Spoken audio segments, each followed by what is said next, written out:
I'm here on the job site with Dale, who's a framing contractor. Hey, good morning. Dale traded up to Geico Commercial Auto Insurance for all his business vehicles. We're here where he needs us most. Yep, they sure are. We make it easy for him to save on all his insurance needs, all in one place, with coverage that fits his business and bottom line.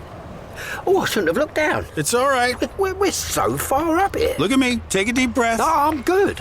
So good. Get a commercial auto insurance quote today at geico.com and see how much you could save. Get more with Geico. Hello, gay men, and welcome to another episode of Coming Inside Out. I'm your host, Mark Dembo, along with my co-host, Brian Janes. Greetings, Brian. Nice to see you. It is great to see you, as always. Yeah. And I'm really excited today. We have a guest joining us. We've been talking about bringing more guests on to give more perspective. Many of you may know our guest today, Rick Clemons. He is somebody who has dedicated his life to helping people live with more authenticity, more courage, and less apology. He's an author, he's a speaker, he's a coach. He's worked with countless number of LGBTQ plus individuals to embrace who they are without fear. You may have heard his podcast, 40 Plus Gay Men, Gay Talk, which I had the honor of being a guest on not too long ago. And on that podcast, you were. Yeah, he dives into the realities of being a gay man over 40. And he talks about everything from masculinity to dating to coming out to finding your place in the gay community. And his mantra, I really love it. He talks about no excuses, no fears, no apologies. It's about hitting life head on. And so we're really excited to dive into a lot of topics today with Rick. We're going to see where this conversation takes us. Yeah, I think we're going to go in a lot of directions. We're going to dive in and talk about what it means to thrive as gay men in midlife, and for those of us who are starting new in midlife. And here we go. Rick, welcome to Coming Inside Out. We are so thrilled to have you join us today. Yes, Thanks, thank man, you for the so invitation. much. Yeah. Glad to be here. You know, I love talking about these things. So I'm glad that you have said, hey, Rick, I'd love your perspective on this stuff. No, absolutely, because I know you have such a great voice in this community, and I know a lot of our listeners, I'm sure, are very familiar with you. But before we jump in, just take a minute. We did introduce you a little bit, but tell us a little bit about your own personal story, kind of how you got here and the work you're doing now. Sure. So I actually came out, anybody who's heard this, sorry, but we're going to repeat it because it kind of all ties together. I actually came out when I was 19 years old to my parents, and I was in college and didn't go over very well because I came from a very faith-based background, even though my parents were very loose in their faith, like, oh, we're going to do this when it feels right and all that sort of stuff. And off I marched to the pastor and had a couple of chats with him. Unfortunately, he was really good looking, so it didn't work. It was just like I was paying more attention to how good looking he was than what we were talking about. But like many of us, I was not strong enough in myself or in who I was as a gay man at that point in time. It was also right at the beginning of the AIDS epidemic, and I was very naive and confused. And it was really tough for me to find that spot where it was like, okay, how do I reconcile these two things, right? So I just went back into the closet, and before I knew it, I was married and was living a good life. We didn't immediately have children. We waited a few years to have kids. And then we had 2 children. And when we moved to Southern California, I was a Northern California boy, but I lived all over the country before I came back home. I realized this thing was eating me alive. And it was not going away. I'm not proud of where I went. I was very much a serial cheater by that point in time in my world. I had the privilege of traveling all over the world. So my gay life that I had was outside of the realm of California. I was supported by a group of coworkers who were gay and lesbian, who kind of were my little mentors, like, here's how you do things. And finally, at one point, as the book will tell you, frankly, my dear, I'm gay. It all exploded, and it was time for me to live my truth. And that catapulted me into eventually realizing I didn't like what I was doing for work either. And so I brought in coaching as part of my world and realized this is what I want to do, because I want to support other men. Some women. I've coached a few women through the journey as well, but mostly men in midlife coming out in that world, and not giving them advice per se, but guiding them to find the truth within themselves. And that's how this all got started. Yeah. Wow. Well, just like so many of our listeners coming out are married, struggling with their sexuality, coming out during their marriage, some of them still not out, still closeted. But yeah, wow. Thank you for sharing that. Of course. Yeah. Actually, I just did an introductory session with somebody who's in that space and talking him through the possibilities. And it's always interesting, guys and listeners, there is no one size fits all in this world of coming out. I don't care at what age you come out. And I think there's too many misnomers around, like, oh, well, I'm going to do it this way, or I'm going to do it that way, or tell me what you did. I can gladly share what I did and what some of my clients have done, but that may not be the fit for you. And so kind of like a good condom, you got to make sure it fits to enjoy the pleasure of being out and who you are. So there we are. That's it. And that's like something that we say all the time, right? We on our podcast here, we talk about our experiences, but always to say, look, this is my experience. It's Brian's experience. It's everybody's experience is going to be different, but there's a shared journey, right? And kind of going through that. And I think just being able to hear sometimes what other people are dealing with, how you're approaching things, even though it might not be right for me, it's reassuring. I don't know about you, Rick, but Brian, I know you and I have talked about this. I remember when I first came out, I felt like I must be the only person in the world. When I first admitted to myself, right? I think I must be the only person in the world that's dealing with this. And then you realize there's so many of us. Yes. One of my favorite experiences around all that was when I finally did come out, guys.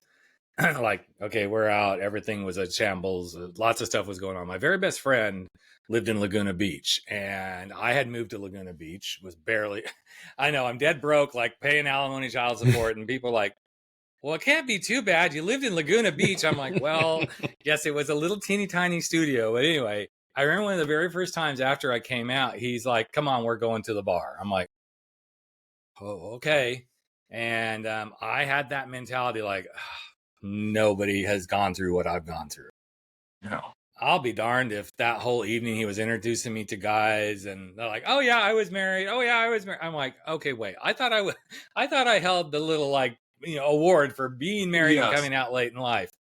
Not that case whatsoever. And so one of the things I would say to listeners is realize and embrace you're not alone, rather than, oh, you're the only one. Embrace instead, you're not alone. You're not the only one who's been through this journey, and give yourself permission to create those relationships. Doesn't mean you have to go be in a relationship with somebody that has been married and come out. A lot of times those don't work as well. But what I will say is find your circle. Find the circle of support. And for each person, it's going to be a little bit different. But I think it's a really important thing to find those circles. Yeah. Sorry, Brian, go ahead. Well, I was just, were speaking of bars, and I was out with a buddy of mine the other night, and I had this kind of realization. When I first came out, in my mind, I was going to go to a gay bar. I was going to find a man attractive. He was going to find me attractive. He was going to buy me a drink. We were going to hit it off. We were, going to date and be boyfriends. And just like, I had this vision in my head about just how, euphoric my coming out was going to be and my introduction into the gay community and meeting a man. And after about the third time of going to a bar and, being a wallflower and not really talking to anybody and expecting people to come up to me, I got rid of that thought in my head that this fantasy that this is what is going to happen to me. And I went to this gay bar with a buddy of mine the other night, and he was frustrated because nobody was coming up to him, or, he wasn't getting hit on, or whatever the story is. And I said to him, you know what? I gave all that up. I love going to a gay bar and having the freedom to just look and admire another man's body from head to toe.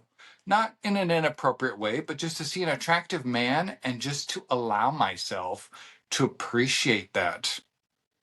That's my new gay experience. Well, and I In a feel bar. like, Brian, I think that's it's a very mature way to show up. And I realize many of us are mature. We're in our 40s, 50s on up that are, coming out late in life.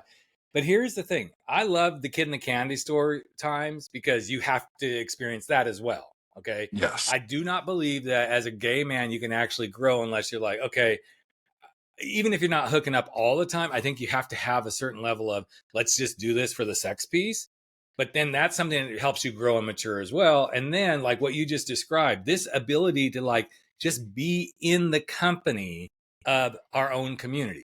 And it's not for Yeah. everybody. I'm not saying, okay, guys, go run to a bar. There's lots of other ways to be in company. You can join a gay running club. You can join a gay hiking club. You can join gay nudist clubs. I don't care what it is. But there's something about the camaraderie and growing into the place where we just accept ourselves in our own way as gay men. Period. Yep. In fact, just before you joined us here, Brian and I were talking a little bit, and I was telling him that this past weekend I went out to Fire Island with 3 friends of mine for the first time. I'd never been out to Fire Island, and it's exactly what you're talking about. It's just like think to myself, it's just like being in this space where I can just be me and be surrounded by others. And it doesn't matter that I came out late in life and that I was married and that I have kids. It was just a queer community supporting the queer community. And if you just wanted to hang out on the beach, if you wanted to go and find a hookup, if you wanted to go to a bar and get drunk, it was all there to do whatever you wanted. But just that camaraderie, that sense of community of oneness that I think so many of us in our lives didn't feel. You always felt there was something missing, right? Yes. And to be able to allow that, I think is incredible. This most recent conversation I had plays right into that, and that's why I'm kind of looking down. I want to find the notes, and I'm not going to reveal a whole lot because it's privacy. But the one thing this potential client said was, "I've lost the ability to believe I can experience things." And if I keep hiding in the closet, I'm going to keep taking that ability to experiencing things and pushing it lower and lower and lower. And it wasn't just the experience things with a guy, experience what it might be like to, be, intimate and dating or having, just close conversations. He even said, I feel like I've lost my ability to just go out and experience things, which turned into experience life. And I think for so many of us, this is what starts to happen. And that's why coming out is so much more than just some words that we say. It is a complete reinvention. My world went from me being a high-flying executive around the globe to suddenly I'm running my own business, which was scary. I mean, talk about being scared. Coming out to run your own business is a whole nother journey in and of itself. But realizing without that ability to have experience coming out, and seeing what I was capable of, I would have never been able to start a coaching practice. I would have never been able to go stand on stages in front of 3,000 or 4,000 people and do what I do. And it is that reinvention that helps us step into other possibilities in our lives. Yeah. Yes. Rick, I have a question for you. Somebody once told me, I don't know if this is true or not, that I am demisexual. I think that's how you say it. Yep. And you said it's important for men to get out there and experience the hookup. If you are somebody who needs the connection, the intimacy, just, more than the hookup, how do you advise people, or what do you say to them getting out there and hooking up? To hold to your needing the connection. You can hook up, but you can hook up and have the connection. You just have to play it along. And it isn't going to, it's interesting in, wherever people are finding the ways to do this, Scruff, Grinder, you name it, whatever the app is that's in our hands these days, is supposedly going to be where you're going to find Mr. Man, which you can. I'm not going to say you can't. But we all are searching for this instant gratification. No pun implied there, guys. Like we're looking for this gratification, but the gratification comes from being true to yourself, even in the hookup realm. That to me is so important. I will not hook up with a guy. I'm in an open relationship. I will not hook up with a guy unless there's a connection. You can send me all your lovely little photos, your behind and everything else. Thank you. That's pretty. But if that's all I'm getting, we're not a match. If that's the right out the gate, and I'm not knocking anybody who's like, oh, that totally, okay, cool. That's good for you. It's not good for me. I got to have some conversation. We kind of got to meet you. We got to see if that's going to work. And sometimes it doesn't. And that to me is, again, a level of maturity in how you show up in your world as a gay man, and saying, here's my lines. This is what I need. I'm very much a demisexual as well, Brian. I got to have that connection. So the grinder opening that says "sup" followed by a dick pic is not going to be what you're going to go for. Is what you're saying? Well, right? I might go, that's a really pretty dick. Nice looking. What else you got for me? Can I see a face pic? Can I see, like, what is something you enjoy? Oh, I really like sucking dick. Okay, well, we're not getting further along here, guys. Right. And I'm not saying that I haven't. Again, I'm not proud of this. I was a hoe. The whole time I was not in my gay life, and even beyond there. But when I started realizing this wasn't fulfilling me, this is not fulfilling me. And even as, we navigate our open relationship, these are the ground rules that we play. The guy has got to meet us. We've got to connect. We got to have something that, makes it feel good. And not all the time is that what's going to happen. And so when somebody pushes real hard, no pun intended, boys, we pretty much push back and walk away. Yeah. And I think what you're, kind of going back to what we were talking about earlier, right? Everybody's journey is going to be different in terms of who you are as a person, what you're looking for. Some of us came out and, went out and were the biggest, hoes there were, and had our gay adolescence, right? Making up for lost time. Absolutely. And then there's those that say, no, I don't want that. And, curious, Rick, I'd love to get your perspective from, your own experience and having worked with so many guys. For so many of us kind of coming out later in life, we were married for a long time. And when we dated 15, 20, 30 years ago, A, it was a different world. And B, I think a lot of us were looking for that person that, we could feel comfortable with, right? Now, all of a sudden, it's like, okay, wait a minute. I want to date. I want to meet somebody. I don't know the first thing about how to date in today's world, let alone how to date a man, right? Yes. We hear that a lot from our listeners saying, how do we get into this world of dating? So I'm just curious, your perspective on that and what you see with some of the men you work with. Well, I've never worked with that at all. Never addressed any of that shit Never at comes all. up. Never comes up. Next up. So let's move on to the next question. Next question. It is probably the most prevalent question I get, whether I'm working with somebody coming out or guys in midlife are like, okay, I'm done being a hoe. I just want to settle down and get a relationship. And the first thing I say is, okay, let's admit what you know and what you don't know. I don't know anything about how to date now. Okay, let's really own that. Let's own it. Let's understand what's underneath you not feeling like you know how to do this. Because if we don't dig in and get underneath and see what's really there, sometimes it's not, I don't know how to date. Really? You found this person. I know it's 20 years later, 30 years later, but what are some of the core things that helped you in that? Now, for some of us, we're like, it was the first person that I knew could, be my person. And I think most of us didn't go into our marriages thinking, I'm going to screw this up 40 years from now, but let's go, right? I learned how to date. I didn't learn how to date a guy, but I have some core dating skills. And then once you identify what's making you feel like you don't know how to do this, we can start to work on that. What can we dig into that you do know how to do that can be the first launching pad? Secondly, we all have friends. We all have male friends. And guess what? We may not have dated our male friends. Some of us end up doing that. We may not have dated them, but in a way, you learned how to date your friendships. And I know it sounds weird, guys, but you learned how to date your friendships.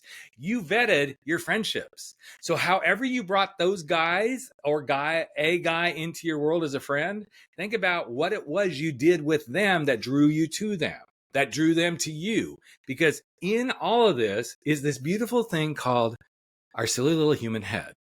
Oh, I don't know how to do that. Really? Really? I don't know how to do a relationship with a guy. You just came out of a 20 freaking year relationship with a woman. I think you got some relationship, good stuff in there. It may not have been with the right person, but we often go, okay, this situation is so different. It can't happen. No, we've got beautiful years of experience doing what we've done. Now we just mold it to the little nuances. The little nuance that's probably the biggest is we are all men.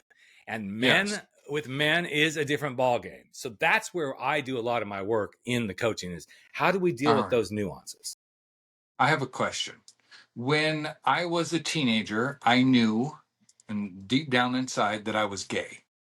But I had a friendship with a woman, and my friendship became an emotional attachment to her. It's very different than dating today because dating as a closeted teenager, you attached yourself to somebody and you formed a bond, a relationship, an intimacy over time. In this gay dating world, it feels like a lot of love bombing. It feels like people want this instant connection. I'm going to text you 27 times and, over a weekend of texting, we have a relationship. And it's like, to me, a relationship takes time. But in this community, it feels like everybody wants it immediately. So I think, what do you say to those people? Because we are dating much differently, even though you're man, woman, but we're dating so much differently today than we dated 30 years ago. So I'm really glad you asked this question, Brian, because we're going to go right into what you just shared. So Brian, you and I, we've been on a date. We're winding everything up. Both of us, the little hearts are pitter pattering. It's like, oh, this is really good. Maybe we came for an hour and 3 hours later, we're still hanging and, all that sort of stuff. We're not necessarily headed to the bedroom, but things felt really good. So here's what I would say to you as a guy that's really finding you attractive, feeling like there's some connection. Hey, Brian, I have really enjoyed this time we've got to spend today. And one of the things that I know is I like to move things forward, but I also like to move them forward at a certain pace. And I would like to see us get back together again. And in order to make that really work, I'd like to chat a couple of more times this week, but when I'm available. I'm not really good with getting a bunch of texts from somebody that I've just met. If you want to send me a text or two, I will definitely respond to them. But I'm the kind of guy who's going to let's move this forward at a pace. And that's the pace that could kind of work for me. I would like to take you out on another date. If you're feeling this, I'd like to set up a date within the next week or two with the understanding that I'm into you, man. But I also want to take it at a pace that works for me. What's the pace that would work for you, Brian? All right. I love that. I love that. You're putting it back on them. I haven't gotten that far yet. Well, girl, you probably need me as your coach. No, I'm kidding. But this is the thing. It is a different dating world because we are so focused on instant gratification. Yeah. Everybody's falling in love. Everybody's doing this. I mean, we got stupid shows. I'm going to probably offend some people right now. But stupid shows like the blind dating thing, we're going to get married and we've never even seen each other. I mean, yeah, right. Okay, so the world is this is what you can get. Now, what I just said to you, Brian, is probably going to be a complete turnoff to some guys. Yay, that means you're not my kind of guy.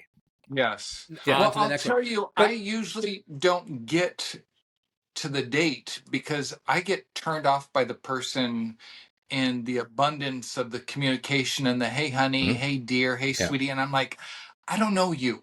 I'm not your honey, I'm not your sweetie. We've texted 3 times last night, a couple times a day. It's slow down. So in that case, I would say, hey, I'm really enjoying our conversation, but here's what's going to make me not enjoy the conversation. And I'm just going to be really candid and honest with you. I think I'm kind of digging on you, but I don't know. We haven't met. We're just having this texting thing.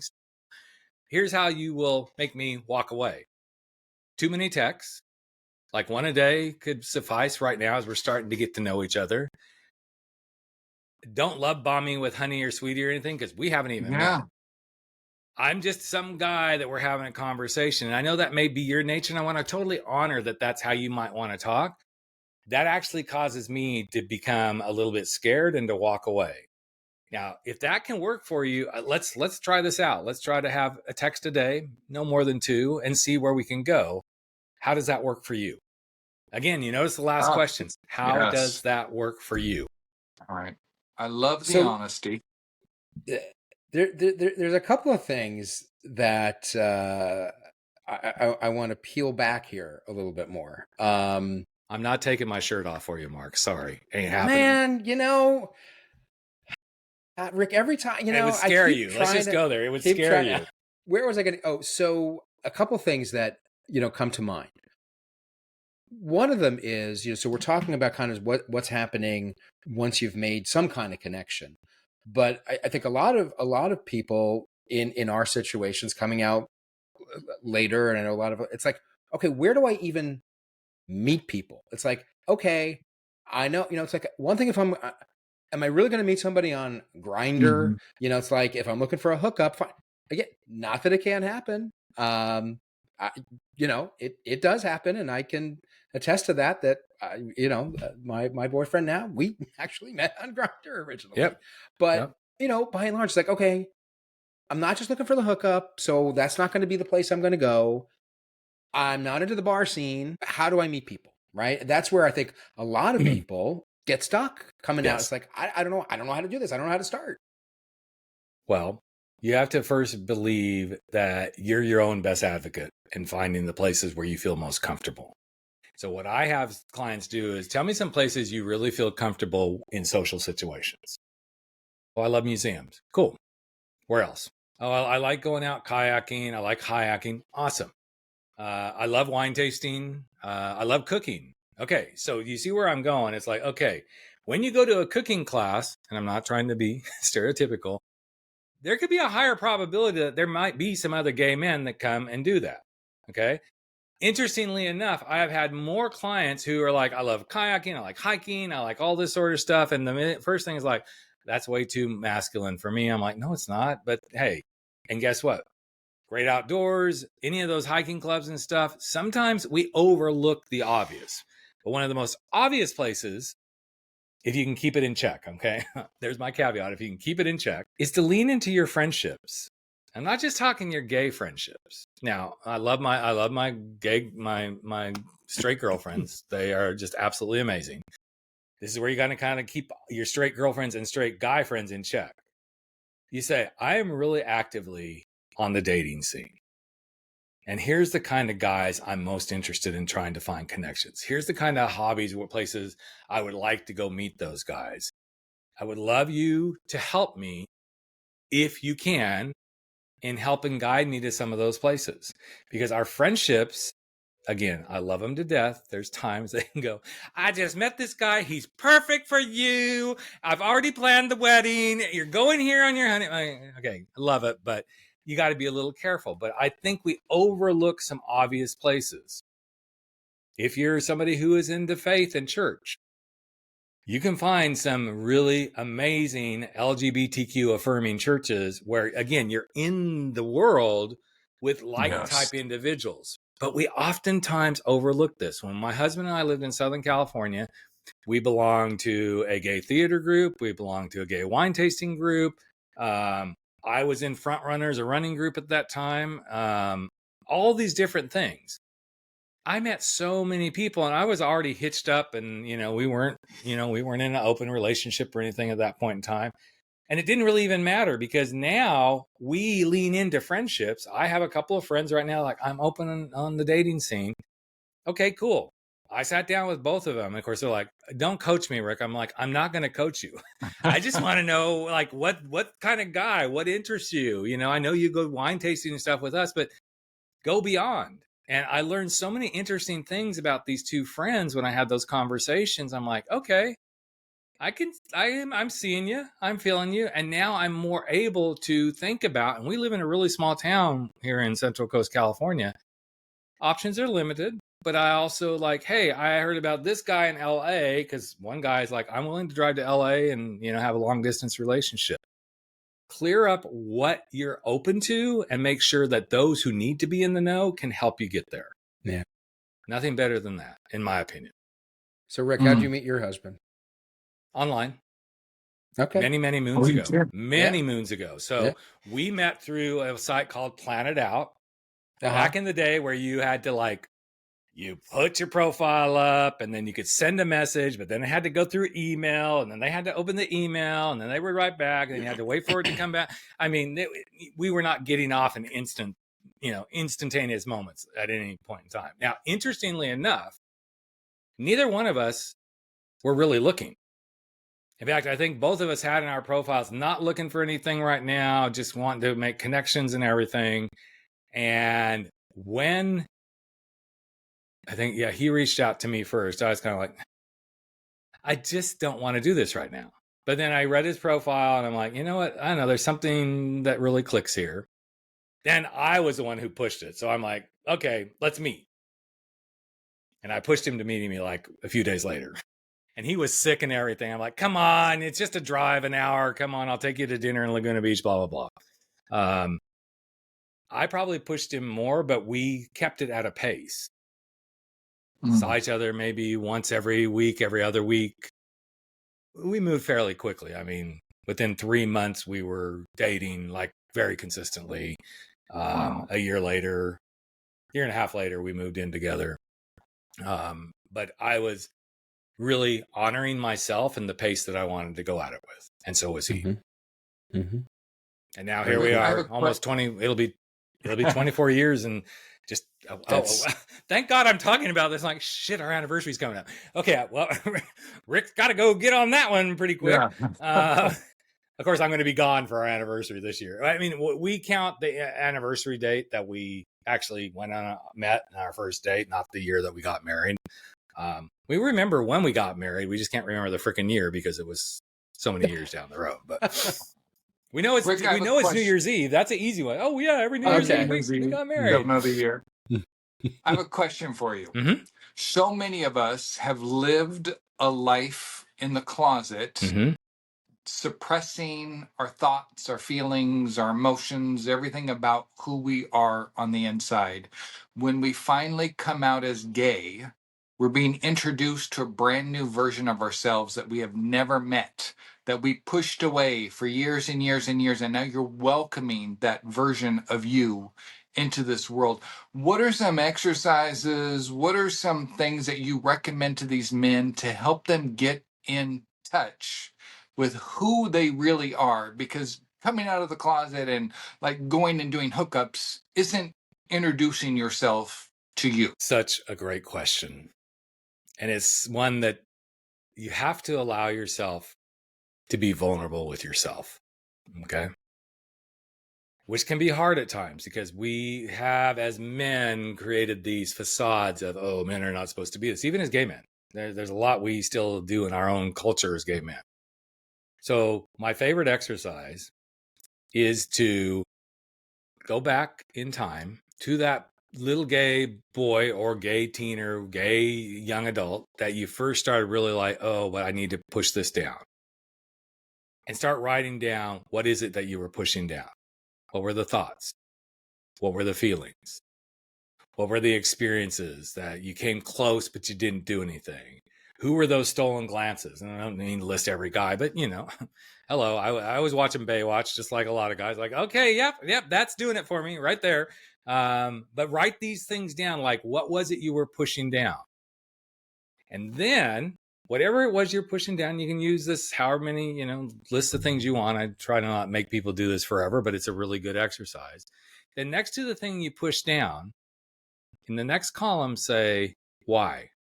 Why did I suppress this? And be very clear on the why. If I got caught, somebody might figure it out. Well, this wasn't what I was taught, or this wasn't what my face said. Oh, I didn't know what to do with that feeling. So I thought it's easier if I don't understand that feeling. Let's just push it away because then it won't come back up again. Get really clear on why you were pushing it down, pushing it away.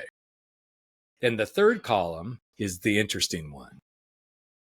Imagine what you could have been or could be now if that suppression no longer exists. What would you do with it? No longer exists. Okay. No longer exists. It is not even part of your DNA. Because this is where we step into the possibility. So you notice what I did there. I want to get very clear on what we know. And then there's another step. We're going to do the same exercise in a minute. And then why you were suppressing it. So we get really clear the why behind it. Because if we don't, I'm going to sound all Simon Sinek for all you guys that are out there. If we don't get to understand our why, we can't get beyond. We got to get to the why. But then with that third column, it's like, what's possible if that no longer exists? What are you capable of? What do you want capable of experiencing? How does it empower you? What kind of confidence does it bring up? So then we've worked through that. So then I say, Mark, given what you could experience, I want you to look at the list of what you could experience. Which of those things are you not currently experiencing? Because this is where we bring the past to the present. Mm-hmm. Which of those things is most important to be experiencing? And then which is the next one? Okay, now, why are you not allowing yourself to experience it? Because most of the time what will happen is there's the same connection to why you were suppressing it back then to why you're suppressing it here. And now we have stuff we can work on. Right. And we can break through it.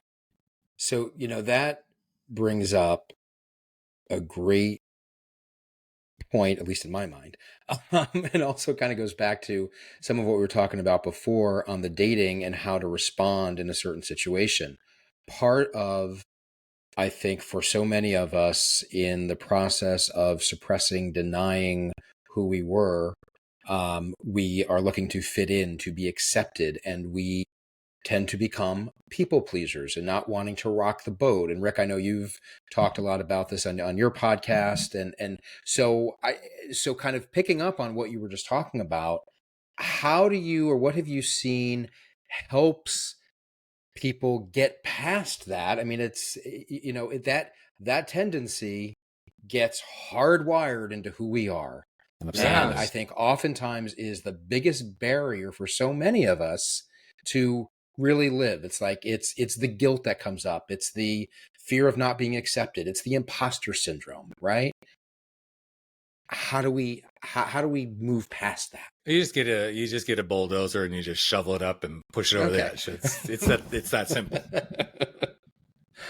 I find the interesting piece of this is when we start to see that part of ourselves that is the pleaser.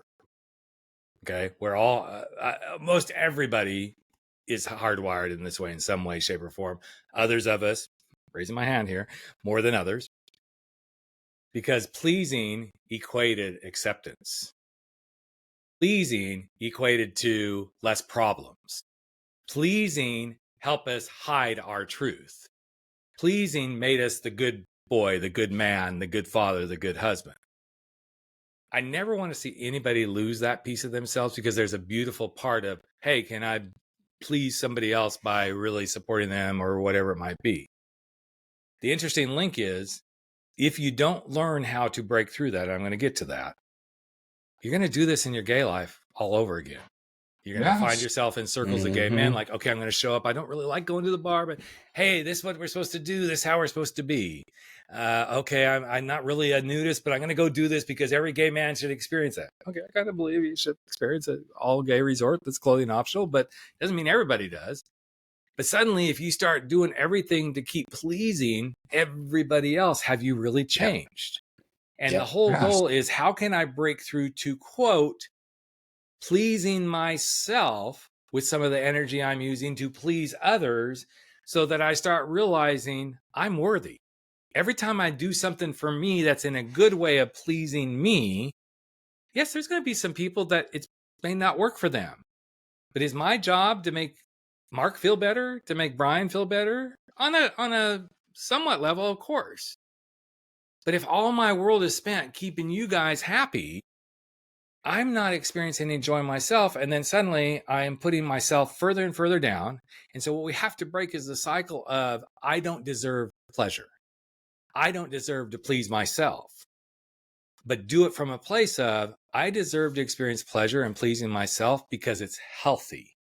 It makes me a better individual. It makes me more discerning.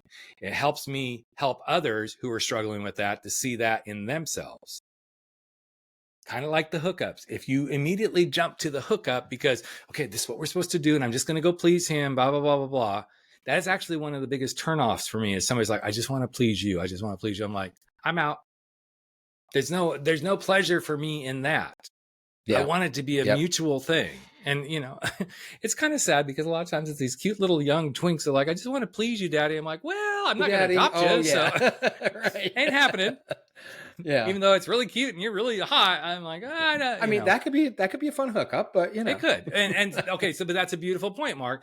Put it where put it in that space where that pleasure, it has a purpose. Okay, that could be fun. I'm allowing myself to please myself by going, it's okay to go have that kind of fun. But if we're constantly doing this for others, we have not broken the pattern. And what we got to do is have the pattern interrupt and reevaluate how we choose to please others, along with pleasing ourselves in a very healthy way. Wow. All right. Thank you. I needed to hear that, actually.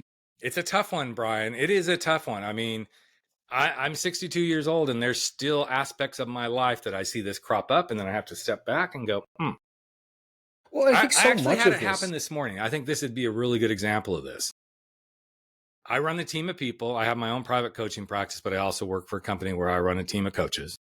And one of my coaches asked for some time off, and we have, on certain days, we have group coaching that has to happen. And I looked at the time off, which I'm not going to deny the time off, but this person had a lot of alternatives to when that could happen for the group coaching. And of course, my little Rick mind immediately went, I'll just take care of it. I'll just take care of it. Let me do it. Well, of course, I go to my calendar because this vacation request is coming in pretty quick and hot. And I'm like, I can't. I'm already fully booked for that day to cover cover my own coaching sessions for the company. And of course, my little voice is like, well, Rick, you got to figure out a way to make this happen. You're the boss, which I kind of do. In this case, I kind of have to figure out a way to make it happen. But here's where I walked away from, Rick has to be the hero and please. I said, what's the best way that you can see from your role as a coach to ensure that this group coaching session happens that day and we can fulfill our obligation to our students? Instead of Rick jumping in and going, I will please you. I will save the day. Do it. I already had a solution, but I wanted to kind of see if she could do it. And I also needed to pull myself back out of the equation. The interesting thing was her solution was exactly mine, but I just had to give it room to do. And what I've learned as a leader, okay, now I'm switching gears, guys, a little bit. My coming out process has made me such a better leader. Absolutely. Because I see things from a whole different lens. Yes. And I can see the people pleasers on my team real quickly. Yeah. And that goes back to one of the points we were talking about earlier in the coming out. And I know for myself, right, I always felt that I was hiding so much of myself that once I came out, that's not just about saying, I'm going to go have sex with a man. It's about who I am and how I view myself and being able to bring forth all those things you were hiding to be your full person. And that shows up in all aspects of life. Yeah. And as we learn more of these things, right, to let go of some of the people pleasing, that carries over into other aspects of life. And so much of it comes from our conditioning to, as gay men, we're not worthy. This shouldn't be seen. This shouldn't be heard. This shouldn't be, acted upon. La. So one of the exercises I do in that realm, and I'm not going to give all my exercise away because I need some of y'all to come hire me, okay? But this one is a really powerful one because so many gay men, and this is not a generalization, I would say a majority of gay men struggle with confidence. Not surprising. And to help begin to build your confidence and see yourself and realize I don't need to please everybody, even in my most, quote, naked truth is where we're going. Here's the exercise. In the privacy of your own home, please don't go do this on the street corner. You'll get arrested and you'll end up in jail. And if you have a full-length mirror, if not the biggest mirror you have in your bathroom or whatever, I literally want you to stand in front of the mirror completely naked. Oy. That's usually the reaction I get. All right. Okay. But you do it from a space of, I am going to see myself. Wrinkles, bags under the eyes. I'm talking to myself right now here, Brian. So I'm admitting these little suckers here. Okay. Little turkey chin, all that sort of stuff. And I'm going to start at the top of this head. And I'm going to look at myself and go, I really love my bald head. I love my bald head because it actually fits my personality and me. It saves me money. I don't have to get a lot of haircuts. I don't get haircuts. I do it myself. And I actually love that I can really rock a beard. And I love that I've got the kind of face that can do this. And the other thing I really love is I have the little salt and pepper in my hair and in my beard that a lot of guys find attractive. And also, you know what? I love my ears because my ears are really good at listening and hearing people.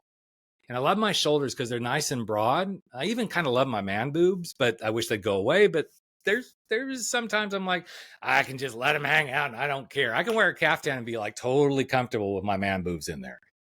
And what I'm doing is I'm actually walking through and I'll turn my shoulder and I'll go, oh, yeah, that scar right there, that one that I got when I was a kid from breaking my collarbone, it always is going to remember how much joy I was having as a child and having fun, because this is a sign that I used to know how to have fun. So when I'm not having fun, I'm going to look at this little place on my shoulder. And I just keep working down. I'll get to the, you know what? I love my penis. My penis is amazing. My penis is one that I really love. It's not a big, huge penis, but it's a grower, not a shower. And it's a shocker for many people. Like, whoa, I didn't expect that. And I love that that's what we can do with this exercise. I go to my feet. I've got really beautiful, big feet. And those feet have supported me in doing so many things. They've helped me when I was a dancer. They've helped me like climb mountains that I thought I never could climb. They've helped me do so many things. And by the time we do this whole body scan, we're starting to see ourselves in a whole new light. And every once in a while I'll go, yeah, that little turkey thing, Rick, you need to start working on it. But man, it shows you've got wisdom. You've lived some life. I will acknowledge the negatives. And the whole point of this exercise is to start to accept and love yourself as you are in your body. Because when we can accept the shell of who we are, everything else is the soul within and all that, we can start to do a lot of other stuff.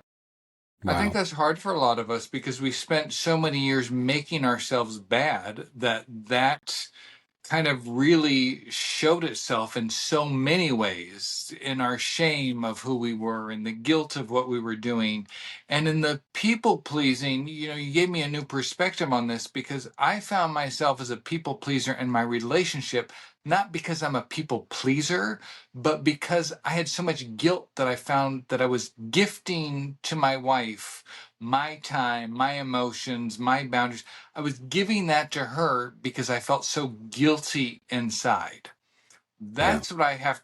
So when I see myself doing that, I have to, take a step back and say, okay, why am I being a people pleaser today? Am I being a people pleaser because it's stemming from tapping into the guilt that I have inside of me? Or is it because I'm shy in this new gay community? I have to kind of think about it.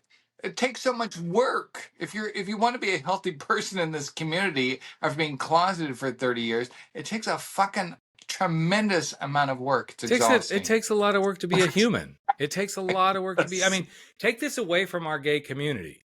It takes a lot to do this in our world.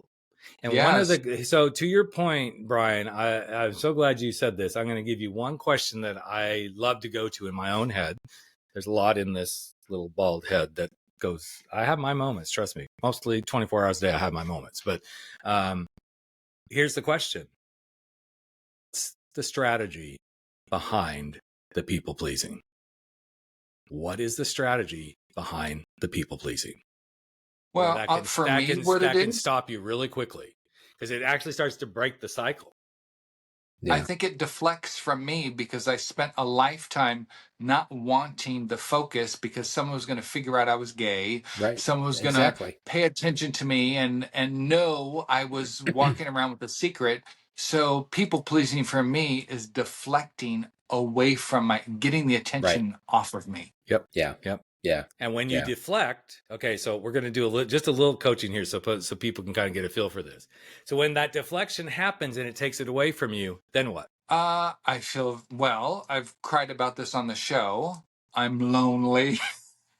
I have just a lot of I'm not kind to myself. Okay, so for the stop most right there. part, but So when you deflect and you start to feel lonely and you're not kind to yourself, then what happens, Brian?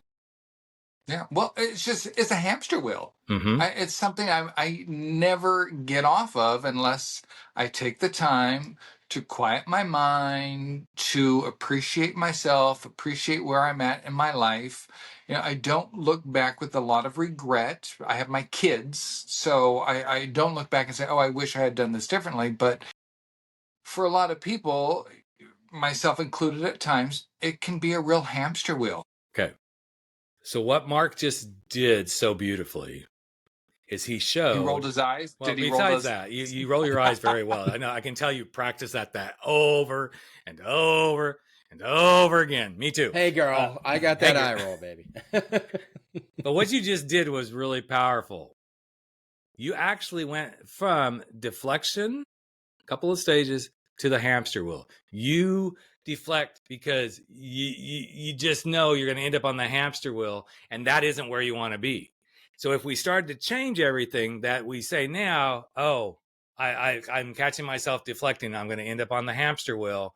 I don't want that. But what you then said is, if you can get out of that, you start to feel more alive. You start to feel more empowered. I mean, I was starting to hear some of that coming. So here's the shortcut. I'm deflecting. Oops, I'm headed to the hamster wheel. Oh, wait, let's get quiet. Let's get calm. Let's quiet the mind. Do you see how quickly we can start to, we left out all the middle stuff. Doesn't mean it's not important, but when I see this happening, this is one of the greatest shortcut tools we can do. And this actually is an exercise that I use called then what, so what. Okay, well then, and you notice I kept saying, well, then what? And then what? And then what? We could have gone a little bit further because it could have gone a little bit further, but Brian got there really quickly because he's a straight A student, which I'm sure that's part of what he tried to do in school, was be a straight A student too, okay? It's so powerful when we can master this with ourselves, because we can catch ourselves in that moment. I catch myself when I'm spiraling, not always, but I can catch it real quick and go, wait, if I spiral here, I am not going to get anything done. I'm not going to sleep. Yeah. And I don't want that. I want to feel alive and everything. So what can I do right now to short circuit this? Oh, you know what? That actually isn't true, because it's not true until it's actually happening. Great. I just took away all the stuff that's not really actually happening and said, what is happening right now in the here and now? Yeah. Wow. Well, this is awesome stuff, Rick. And there's so much more we could continue to unpack, and hope we'll have the opportunity to have you join us. We could unpack, jock straps and all that sort of stuff too. Well, exactly. Yeah, you got it. That'll be the next one. But before we wrap up, tell our listeners and viewers where they can find you, any specific work, anything we want to direct people to. A couple of things. The podcast is 40 Plus Gay Men Gay Talk. You don't have to be 40 plus. I know there's guys that are listening to it. I've had people send me messages like, I'm 22 and I listen to your podcast. I'm like, yeah, you're just looking for a daddy. Hey, you're trying to find the daddies on the show. No, I love everybody, but that's a great way to get a feel for, really what this is about. My podcast, my website is Rick Clemons, CLEMONS.com. It's Clemons with a C, and then Lemons, just think C Lemons. But the thing that I think is most important to me is, if you really are wanting to connect with community, we do have a monthly gay men's chat, and we talk about all sorts of stuff. We talk about coming out late in life. We talk about sex. We're actually having a really fun one coming up October. I'm going to get it wrong. I think it's October the 5th. It's on the website. We're going to go a little risque. This one is not a normal men's chat. This is like, I want you to come, and we're doing it on a Friday night versus a Monday night. We're doing it a little bit later, and I'm inviting everybody to come just as they are. Now, I don't want you showing up in your jockstrap. That's fine if you want to do it below the camera. But do you have a fantasy? Is there something you want to talk about? Do you want to be spanked? Let's talk about that. Do you really want those nipples played with, but you've never vocalized that? Do you want to show up like being somebody's, boy toy, and that's something that turns you on? Do you want be able to talk to your partner about, this is what I want? We are going there's no holes barred on this one. we're going to be really good about it, but we are talking about stuff we never talk about. And I don't care if you want to show up in your leather, if you want to show up in your negligee, if you want to show up in your, football fireman costume, I don't care. Because one of the things I want to do with this, and this is possibly going to become a regular occurrence, we'll do it every couple of months. I want to start breaking the barriers of, I can't talk about my fantasies. I don't know how to talk about my desires. And it doesn't have to be, I list a lot of sexual stuff. It doesn't even have to be that. But this has been being asked for. And again, I think it's October the 5th, Friday, October the 5th. Just go to my website. You'll find that you can sign up to be on the mailing list for all the men's chats. I would love to see more guys participating. We always get a good turnout. Sometimes we get 20. Sometimes the highest I've ever had is like 50 guys on. And it was a really good conversation. So, and the podcasts are fun too. I mean, I just interviewed somebody about custom fit condoms, and she was talking about, we have a tool that you measure your penis and your girth and everything. And so you never know what's going to be coming up on the podcast. So. But more than anything, guys, thank you for having me. It's a real pleasure and a privilege. It's nice to sit on the other side for a moment. Right? Well, thank you for joining us. And again, hope we'll get to do this again. And thank you for all our listeners. Please send any comments or thoughts to us at cominginsideout@gmail.com. And we will see you all again very soon. Yes. Thank you. Thank you.